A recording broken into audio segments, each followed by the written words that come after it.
fighting men. It went on for 6 years, and by the time it was over, a colossal 70 million people had died. So what made the Germans start World War II? Why did Germany invade Poland? It's not like they just woke up one morning and said to one another, "Hey, I've got a really crazy idea. Let's invade Poland." It all started 20 years earlier at the end of the Great War. The Germans had lost and they weren't at all happy about it. The trouble was that the countries which won, like America, Britain and France, wanted them to pay for all the damage that had been done, which was a lot. The total bill came to £22 billion. War isn't cheap. The Germans were bewildered and angry.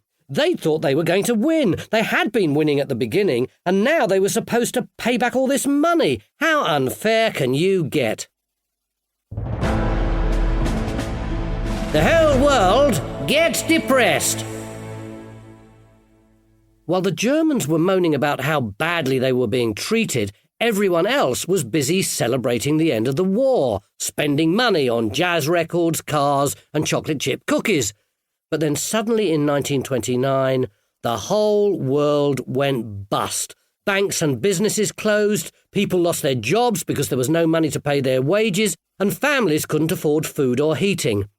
Life may have been bad everywhere else, but in Germany they had to pay off their colossal debt too. For ordinary Germans, things were truly desperate.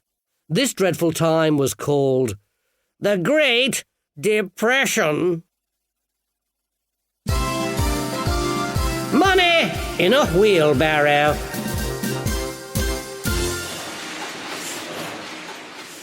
Imagine if you had a machine that could print money. Just think of all the things you could buy. 1,642 pairs of trainers, the entire Manchester United first team, plus the reserves. But believe it or not, it's possible to have too much of the stuff. In Germany in the early 1920s, the government printed more and more paper notes to try and make up for the lack of money. Soon there were banknotes everywhere. So many were printed they became almost worthless. You had to fill a wheelbarrow with banknotes to buy a loaf of bread. Sometimes a robber would nick the wheelbarrow and leave the money on the ground because it wasn't worth anything. Lots of people gave the contents of their wallets to their children to play with or made kites out of all the different coloured notes. What could the Germans do to get out of this mess? They didn't have anything to eat, and the future looked grim.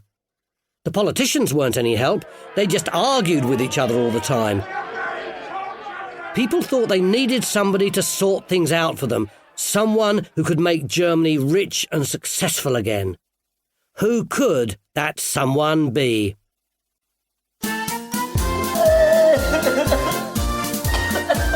Hitler, the crybaby. Among the thousands of German men who'd fought in World War I was a weirdly weird weirdo with a crazy gleam in his eyes. His name was Adolf Hitler. He loved being a soldier. He used to volunteer for all the mad, dangerous jobs, like running between the trenches with messages while dodging falling bombs.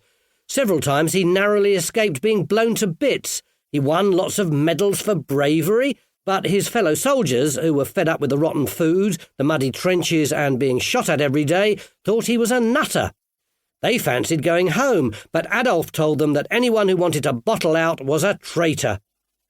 When his beloved Germany finally surrendered, Hitler was gutted. In fact, he was so upset, he cried for days.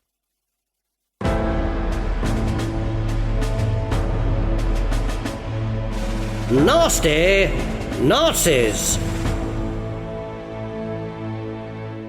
Soon he became the leader of a bunch of people called the Nationalist Socialist German Workers' Party, or Nazis for short, who were also very upset about losing the war. Hitler said Germany would have won if certain people hadn't sabotaged the war effort. And if Germany hadn't lost the war, the German people wouldn't have owed £22 billion. And if they didn't owe £22 billion, they'd be rich and happy. And who do you think the certain people were that Hitler was on about?